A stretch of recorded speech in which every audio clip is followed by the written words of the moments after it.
tenemos que saber lo que se ha estado haciendo mal para dejar de cometer errores.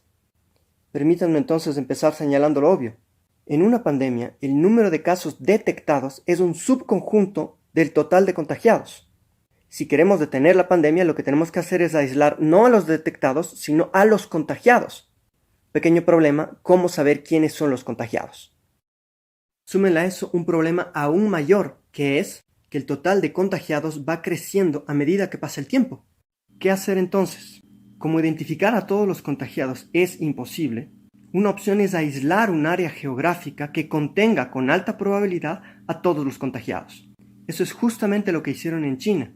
Una vez que el virus empezó a expandirse en la ciudad de Wuhan, las autoridades pusieron en cuarentena a toda la ciudad. Al haber actuado oportunamente, no tuvieron que paralizar el país entero. Y lo que debe quedar claro es que mientras más tiempo pase, más amplia será el área de contención sobre la que se deberá actuar y más drásticas deberán ser las medidas a tomarse. Y no solo eso, sino que mayores serán las probabilidades de fracaso de la medida ante la posibilidad de que nuevos contagiados hayan migrado a otras áreas. ¿Cuál habría sido entonces la alternativa? Para responder a esa pregunta tenemos que hacer un breve análisis comparativo de cómo reaccionó el Estado, primero ante la gripe porcina y hoy ante el coronavirus. En el año 2009 se extendía por el mundo una pandemia todavía más mortífera que el coronavirus, la llamada gripe porcina o AH1N1. En el siguiente diagrama pueden ustedes ver dos líneas de tiempo, una correspondiente a la gripe porcina y otra correspondiente al coronavirus. Aquí insisto, no se trata de comparar las pandemias per se, porque de hecho un coronavirus y una gripe A son bastante distintas en su letalidad, en su velocidad de contagio. De lo que se trata, como dije, es de comparar las reacciones del gobierno ante las pandemias.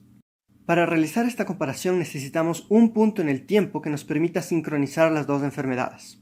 Ese punto naturalmente es la detección del primer contagio, que marca el instante en el que el gobierno se da cuenta de que el virus entró al país. Para el caso de la gripe porcina, eso ocurrió el 15 de mayo del 2009 y para el caso del coronavirus ocurrió el 29 de febrero del 2020.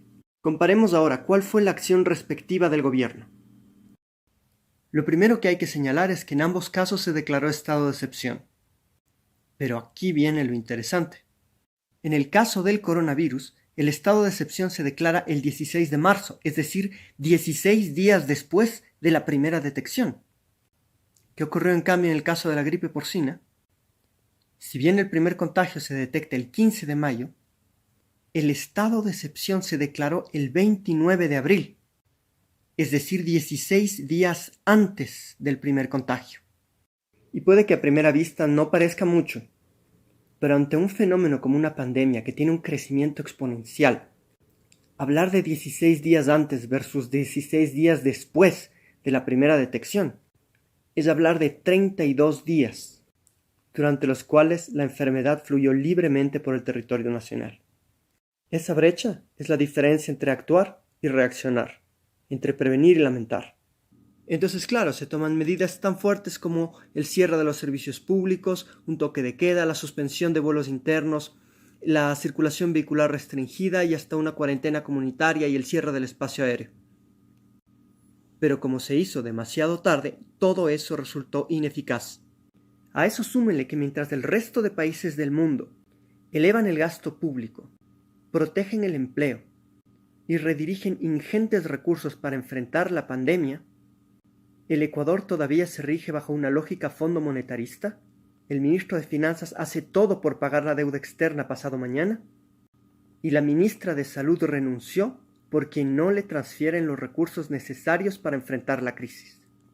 Ante lo cual, por cierto, Martínez salió a decir que la ministra de Salud mintió, pues ella reconoció que se le transfirieron recursos. Nosotros sí tuvimos desde el mes de enero la transferencia de recursos que fue inmediatamente distribuida a las diferentes coordinaciones zonales.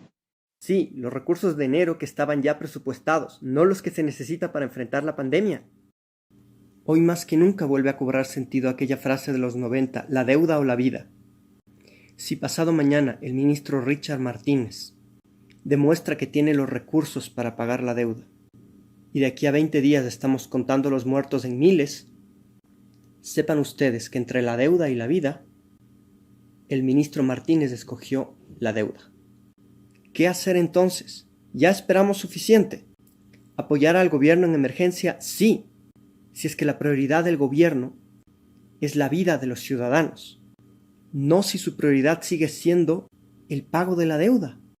Exijamos al gobierno dar marcha atrás en su política económica, blindar la dolarización, bloquear la salida de divisas, permitir que el Banco Central financie la guerra contra la pandemia, proteger el empleo y la supervivencia de los más vulnerables. No es exageración, ya no queda tiempo.